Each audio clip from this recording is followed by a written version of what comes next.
Now, we all dislike politicians. They have no idea what they're doing. They say a bunch of stuff without following through on it. And they're completely out of touch. But nobody is more out of touch than the moronic Mayor of London, Sadiq Khan. So let's start with him. Right guys, welcome back for a wacky Wednesday. We got a lot to cover today.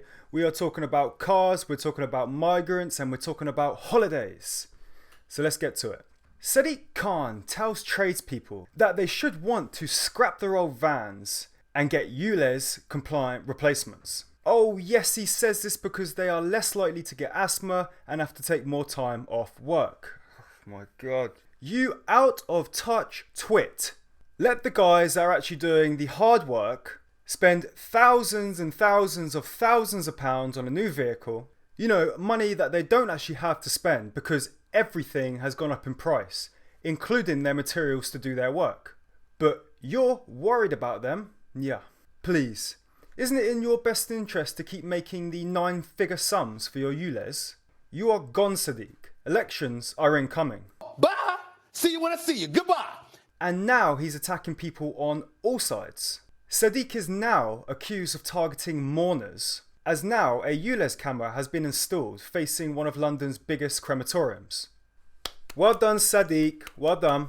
If you're not pissing off tradespeople or the general public, mainly your Londoners because it's too unsafe to leave their own homes, you know, because they might get stabbed because the police are too busy parading at Pride, you are now trying to cash in on the dead and the people that are going there to pay their respects. Why don't you show some bloody respect? I cannot wait until you're voted out. It is inevitable. Show some respect. And speaking of losing jobs, you remember the other day when I said that AI is now taking over your jobs? Well, robots are now set to replace car salesmen with AI technologies as they're able to sell vehicles in 22 different languages. Well, it's no surprise to us that we need more diverse abilities in selling cars, given the fact of our thousands and thousands of newly found Britons arriving on the shores of Dover daily. What jobs are going to be affected next? Let me know down below in the comments if your job is affected or is due to be affected. I'd like to know. We're screwed! And speaking of things being affected, there are fears that electric cars will ruin Britain's streets, turning them into a total eyesore and a minefield. Lovely. More of these crap cars tripping over the blind, elderly and disabled. How long will it be before someone sues for tripping on one of these trailing cables that I've seen run from people's houses out to the street? I'm sure there's already criminal gangs setting up a new business for this very scheme. I'm rich, bitch! In more electric cars, China will use electric cars imported to the UK to spy on us Brits. Of course, I wouldn't expect anything less. Although CCP, if you really want to know what's going on in the UK, just subscribe to my channel. Now that's a bright idea. Let's have a look at what's actually going on. A Jaguar dealership has now been attacked in retaliation of the death of the 2 young girls in Wimbledon. Now that was a very tragic event and I feel very sorry for anyone that was affected in that. But I do not see the correlation between this event and slashing tyres of SUVs. These domestic terrorists and vandals are just using this as an excuse for their very own environmental propaganda.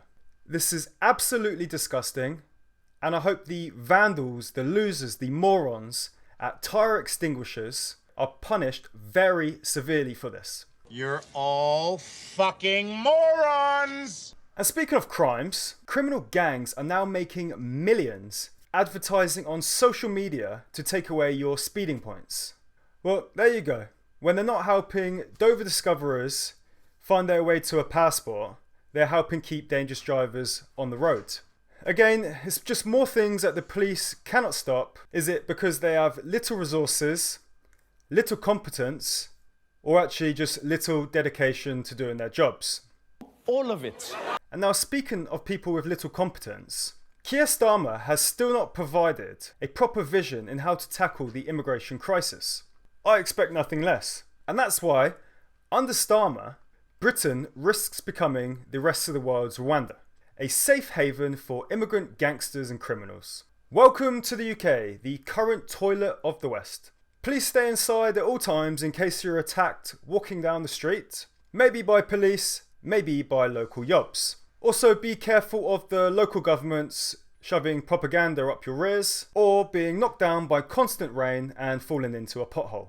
Yes, that sounds amazing! To be honest, I wouldn't even worry about Starmer. The current government are screwing up enough as it is. Thousands of rejected migrants have won their right to stay in Britain after the Home Office failed to send officers to the appeal hearings.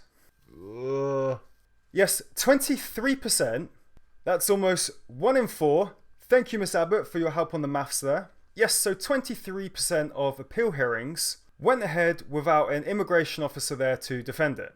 No surprise that they won 63% of their cases. And out of the appeals where they could actually be bothered to get out of bed and turn up, 47% were won. Government, please, I demand an explanation for this and not written by ChatGPT. Good luck with that. Well, I'm not holding high hopes for this next one either.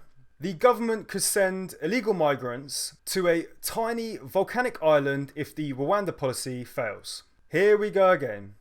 Just another ploy, another plot, another scheme to spend more taxpayer money and pretend we're actually doing something. Why don't we look at prevention? You know, like other countries do, and stop people entering illegally. I guess that's far too easy. There's no money in it! Now we've looked at holidays here in the UK, albeit permanent ones, let's have a look at holidays abroad and see if it's worth leaving. First up, if you are going on an aeroplane, make sure that you leave your stash, probably sold to you by one of the people that you're passing on the way out, at home before you travel. A woman has been caught smuggling at an airport in a very creative way. Yes, this woman thought she could get away with shoving 11 capsules of quiche Lorraine up her bonus hole. Looking at the x-ray of her, it seems like she's having a rather good time. To be honest, I don't think this is very creative at all. I've seen far more shoved up there after a weekend in Benidorm. Thank you, Sticky Vicky. Now, I would say a much more creative idea would be for a man to throw these things down his one-eye snake. Now, that's something I haven't seen, and probably don't want to either. I think I'll pass. Okay, all right. Now, when you decide to go wherever you're going, I probably wouldn't take any suggestions from this next man. A man who travels to the world's most dangerous places goes missing in Afghanistan.